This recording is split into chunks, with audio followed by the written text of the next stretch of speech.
My father left on a Tuesday in November when I was 11 years old. He didn't announce it.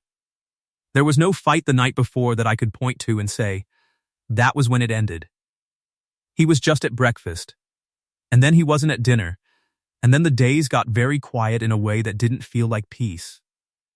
My mother never talked about it directly. She just got up every morning and did what needed doing.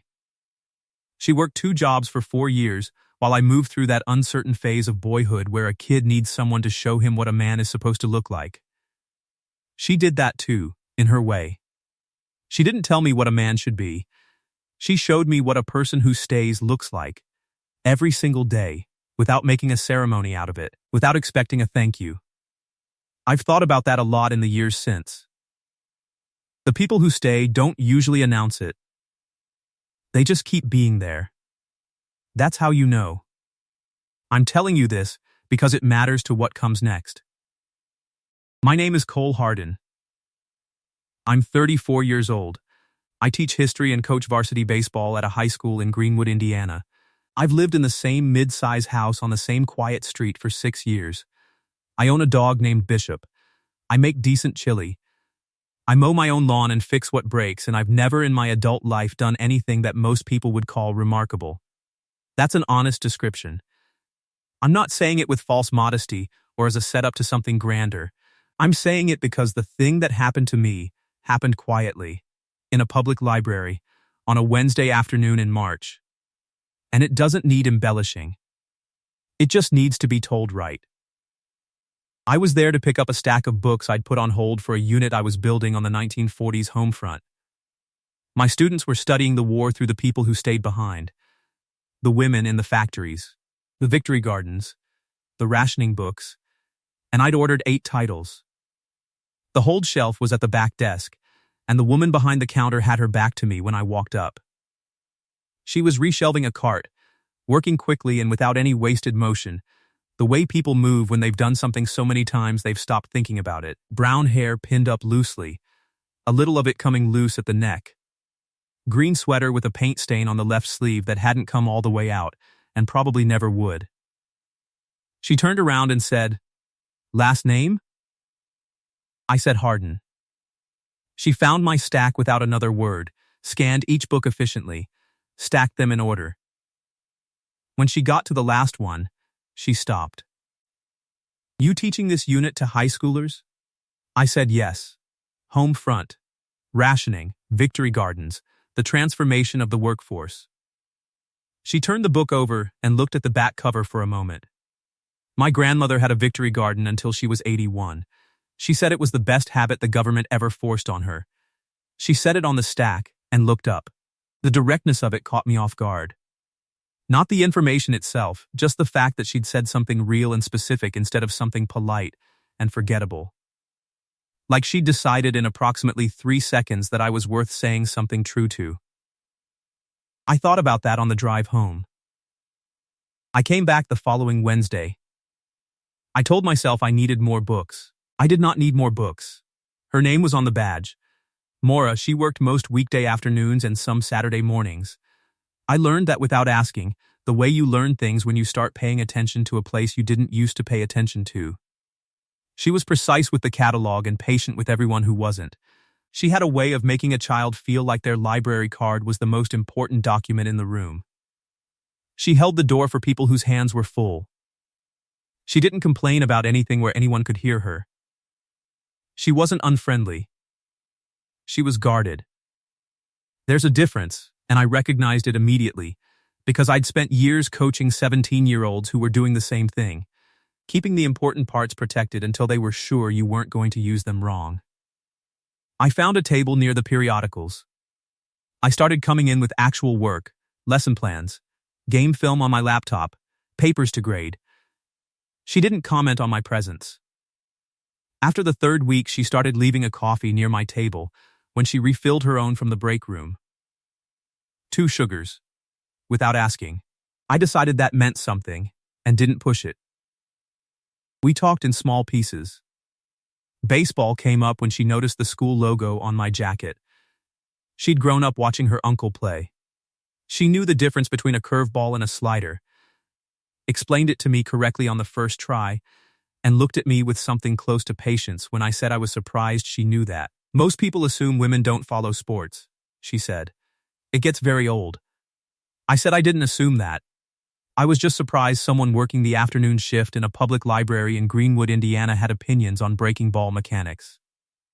She said the two things are not mutually exclusive. I said, "You're right. I should have said that better." She looked at me for a moment, not testing me, exactly, just deciding something. Then she almost smiled. "Yes," she said.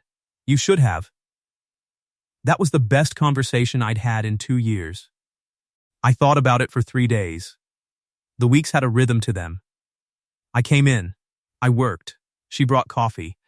We talked when there was a natural opening for it, and didn't try to manufacture one when there wasn't. She told me about a book she'd been reading about the Pacific Theater that contradicted half of what she'd learned in school.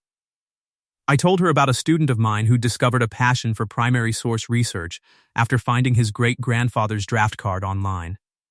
She said that was the whole point of history, finding the thing that makes the past feel like it happened to a real person. I agreed. She looked at me like she was filing something away.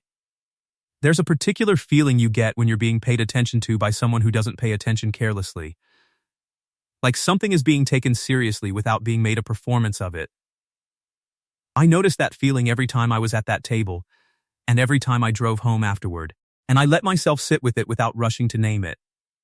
It was 5 weeks in when she mentioned them. We were standing near the periodicals rack on a slow Thursday afternoon. Most of the library had cleared out. Her colleague was managing the front desk. We'd been talking about nothing in particular. A comfortable nothing. The kind that builds up between people who've gotten used to each other's presence without either one naming what that means. She said, "Can I ask you something?" I said, "Of course. Why do you keep coming back here? We have a perfectly functional online catalog. You could request holds from home." I looked at her. She was looking at the display case, not at me, asking the question sideways, from a place she could retreat from if she needed to. I said, "The books are an excuse." She was quiet for a moment. I thought so. Then she said, "I should tell you something. Because I think you're close to asking me something and I'd rather you know before you do." I waited. She turned and faced me. Her hands were resting on the edge of the cart handle. Her voice was even and steady and practiced in the way of something she'd had to say more than once. "I have 4 kids." I said, "Okay. 9, 7, 5, and 3. She said it the way someone reads from a list they've gone over many times. Their names are Jasper, Lily, Owen, and Nora. Their father left when Nora was 6 months old. They're not a phase of my life. They're not a complication of it. They're the whole thing." I said, "How old did you say Nora is?" She blinked. 3. I know. I wanted to make sure I had the name right. She looked at me for a moment. Something shifted in her expression. Not much, just a small adjustment, the way a door moves when it doesn't close all the way. "Most people ask a lot of different questions at this point," she said. Her voice was quieter. Scheduling questions. Logistics questions. Questions that are really just a way of working up to leaving without saying they're leaving. I didn't fill the silence. She exhaled slowly. "I've been doing this long enough to know how it usually goes." I said, "How does it usually go?" She looked at me, and I saw it. The armor she'd been wearing so long she'd stopped noticing the weight of it. The certainty she'd built from repetition, from men who'd heard what she'd said and decided the math was too complicated. She looked at me the way you look at something you expect to fail, and you're bracing yourself for it. She said quietly, "Men leave when they learn I have 4 kids." I looked at her for a moment. "Just one." "Then you've met the wrong men." She didn't answer right away.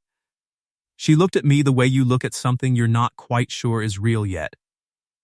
Checking it from different angles. Waiting for the part where it falls apart and becomes what she expected. I didn't add anything to it. She'd been convinced before by men who'd said easy things. What she needed wasn't more words. It was what came after the words. And I knew that. So I waited. She said, "That is a very easy thing to say." "I know it is. I've heard easy things before." "I know that too." She looked at me for a long time.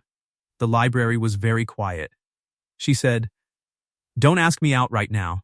Give me a week." I said, "All right." She nodded.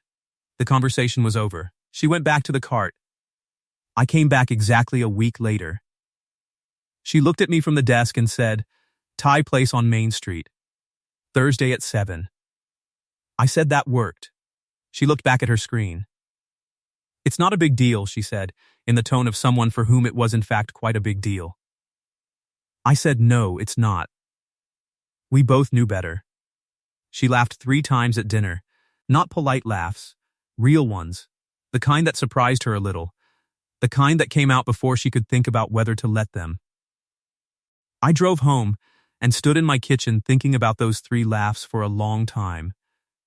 About what they'd cost her to let happen. She told me about the kids gradually. Not all at once. Not as a presentation. The way something surfaces when you stop guarding it so tightly. A mention in passing, a quick story, and then the decision not to take it back.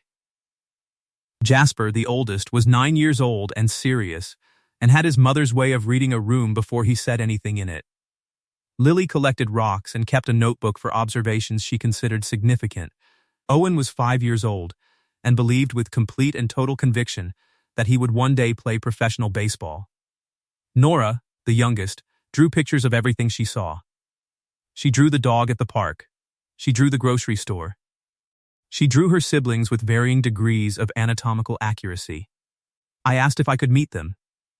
Maura said not yet. I said fine, I meant it, and she looked at me like she was deciding whether to believe that. I didn't push. 3 weeks later she called on a Sunday afternoon. "Owen fell out of the backyard tree," she said. "I'm in the ER. I think his arm is broken. I have 3 other kids at home and I can't find anyone and they're asking me to move my car," and I said, "I'll be there in 20 minutes. I was there in 18. I sat with Jasper, Lily, and Nora in the waiting room for 2 hours while Maura was in the back with Owen. I got snacks from the vending machine. Lily showed me her rock notebook, which she had in her backpack because she brought it everywhere she considered potentially important, and she explained her classification system in patient and thorough detail. It was a better system than I would have invented. I told her that honestly, and she said she knew. Nora fell asleep against my arm at the 45-minute mark. She did it without asking, without even seeming to decide. She just tipped sideways and was asleep in about 30 seconds. The boneless sleep of very small children who don't yet have the reflex to be guarded about where they rest. I sat very still for a long time after that. Jasper sat across from me and said nothing for the first 40 minutes. Then he said, "My mom says you're a baseball coach." I said that was right. He said, "Owen's going to ask you to teach him to throw a curveball." I said I'd probably figured that. He said, "Don't make him a promise you can't keep." He said it flat. Not as a threat, just as a fact that he needed to say out loud, the way people say things they've had to learn the hard way and don't want to learn again. I said I won't. He looked at me for a moment longer. Then he looked at his phone, and the conversation was finished. And we both knew it, and neither of us made anything of it. Owen came out with his arm in a bright orange sling, and lit up when he saw me in a way that made Maura press her lips together briefly and look at the ceiling. She drove the kids home. I drove Owen so she could focus. Owen narrated the fall from the tree in complete and cinematic detail, which took significantly longer than the actual fall would have. Lily asked me 6 questions about the Civil War. Nora woke up from her nap, looked at me, and went back to sleep.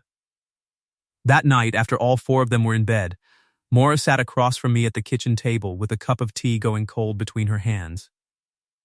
The house was quiet in the way that houses get after a lot of noise. Not empty. Just resting. She said, "You didn't have to do that." I said, "I know." She looked at her tea. "I'm not used to people showing up like that." "I know." She said, "You keep saying that. Because it keeps being true." She didn't answer for a moment. Then she said, "Why doesn't it scare you?" The four of them. 4 different schedules, 4 different ages, someone always sick and someone always needing something, and the grocery bill alone is Mora. She looked up. "I coach 17 teenage boys," I said. "Every single one of them is someone's whole world, and most of them are still figuring out what their own name means. That's not small. And it doesn't scare me either. Big doesn't mean impossible. It just means you have to pay attention." She looked at me for a long time. Then she said, "Jasper is going to be the hardest." I said, "I know." She nodded, and something in her shoulders changed. Not relaxed, exactly. More like she'd been holding them against something and decided it could wait a little longer. Nora drew a picture of me 2 weeks after the ER night. I found out because Owen told me, with the complete unself-consciousness of a 5-year-old who doesn't yet understand that information can be personal. He said, "Nora drew a family picture and she put the baseball man in it." I didn't make a big deal of it at the time. I thanked him for telling me and changed the subject to the curveball grip he'd been working on. But I thought about it for a long time afterward. A 3-year-old drew a family picture and put a man in it who wasn't her father. Children that age don't have complicated reasons for things. They don't strategize. They don't draw what they think they should draw. They draw what they see. They draw what already feels true to them. I think about that sometimes when I'm trying to understand how love actually works. Not the deliberate part of it, not the choosing, the staying, but the recognition, the moment before you've named what you're looking at when something in you has already decided. A 3-year-old saw it before anyone said a word. She used purple because purple was her favorite, and she used it for things she considered important. The figure she drew for me had 2 different-sized arms and a very large head, and what appeared to be a baseball glove attached directly to one hand. She gave it to her mother, and her mother put it on the refrigerator, and she didn't say anything about it when I was there, and neither did I, and that was how it stayed. The weeks that followed were not always easy. I'm not telling you a story where the hard parts stayed away. There were stretches when Mora got quiet in a way that had nothing to do with me, and everything to do with what she'd learned to expect. She'd answer a text slowly, or not answer at all for a day. She'd be warm one evening and guarded the next, and I understood, because I understood what it was to be trained to expect good things to leave. The understanding didn't make the quiet patches easy. It just made them navigable. One evening in May, she called at 11 o'clock. I knew from the first word that she'd been crying, not recently but steadily, the kind of crying that had been going on and off for a while before she made the call.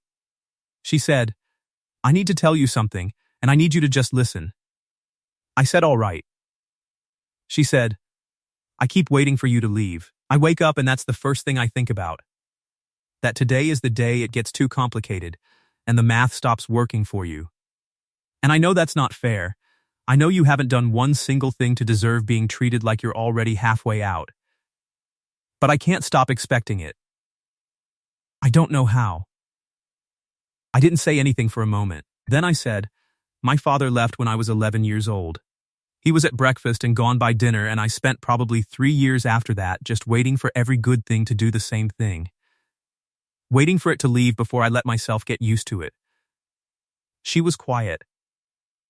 "So I know exactly what that waiting feels like," I said. "I'm not asking you to stop doing it.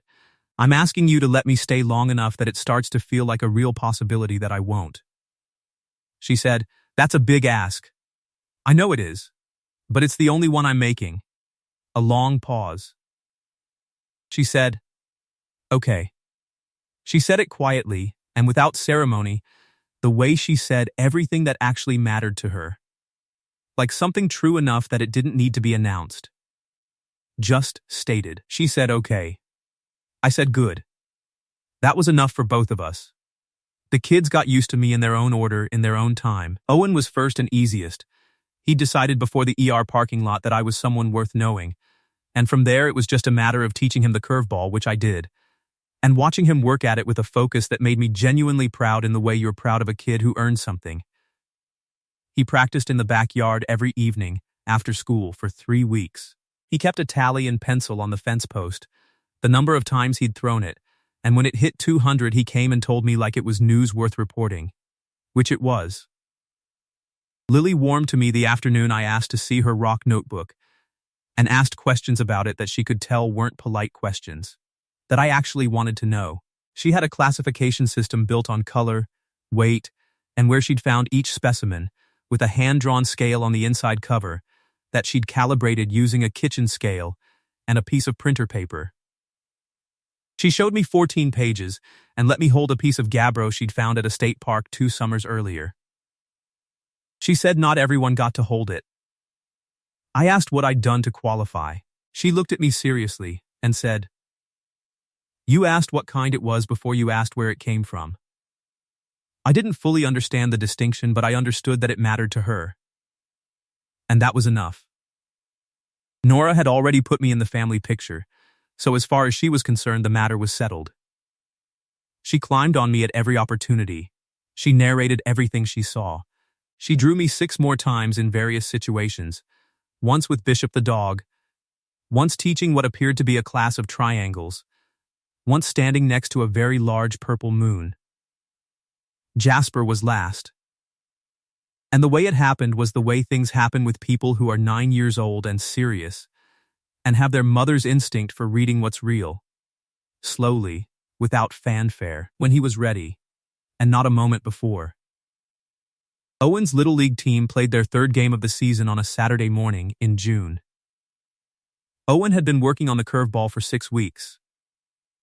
He'd been working on it with the kind of focus that is, frankly, more than most of my high school players bring to the field.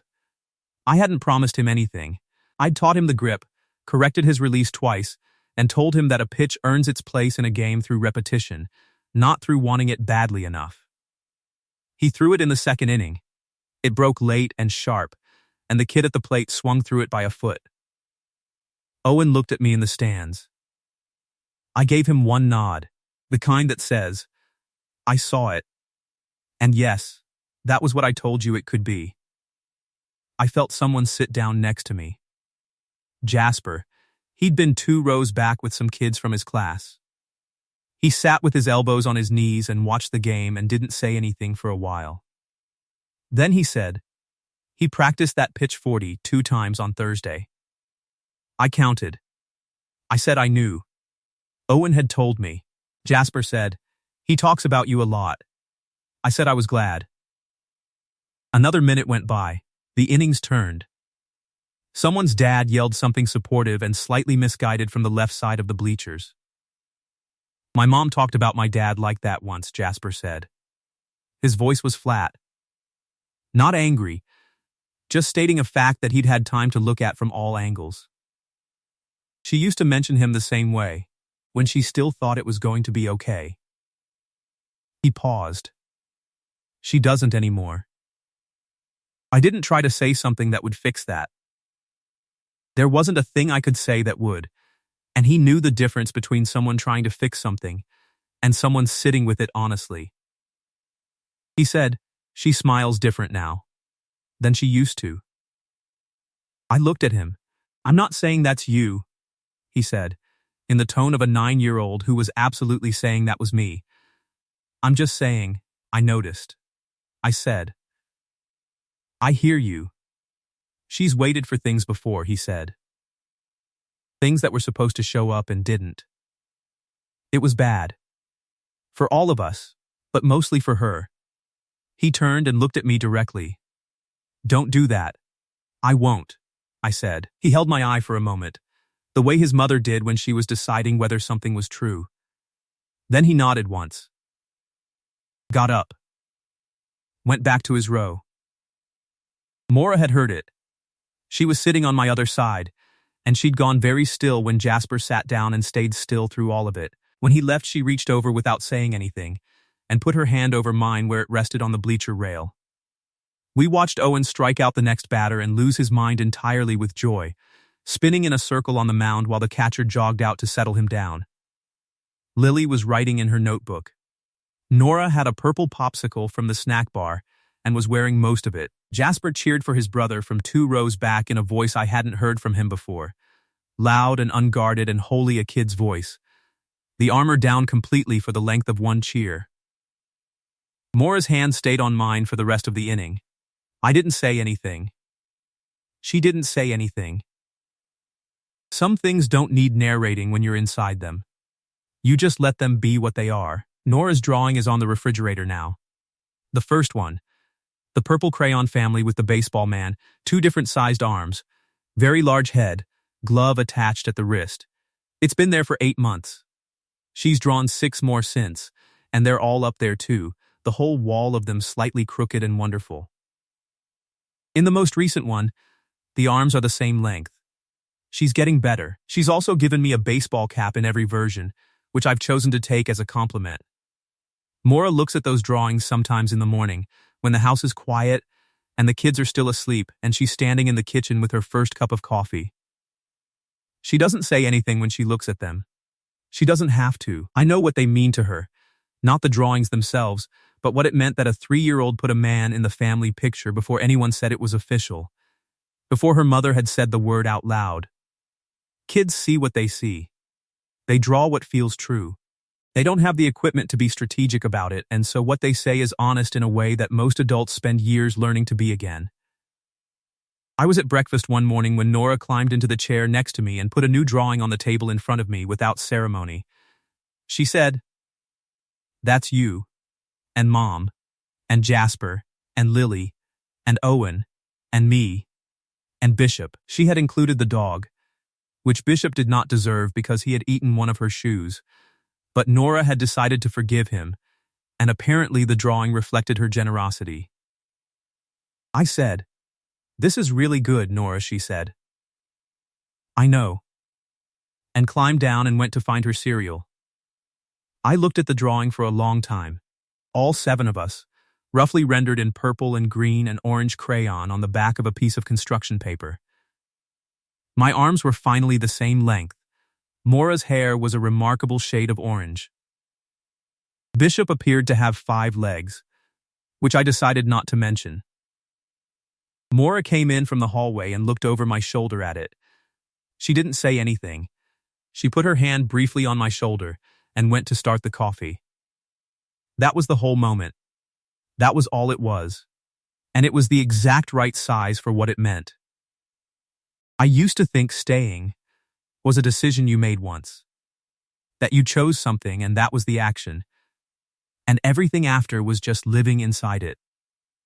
I understand now that staying is something you do every day, in small ways, in ordinary moments that don't announce themselves as important, in a cup of coffee left at a table without being asked for, in one nod from the stands, in not making a promise you can't keep, in sitting still while a 9-year-old says the hard thing, and letting him say it all the way to the end.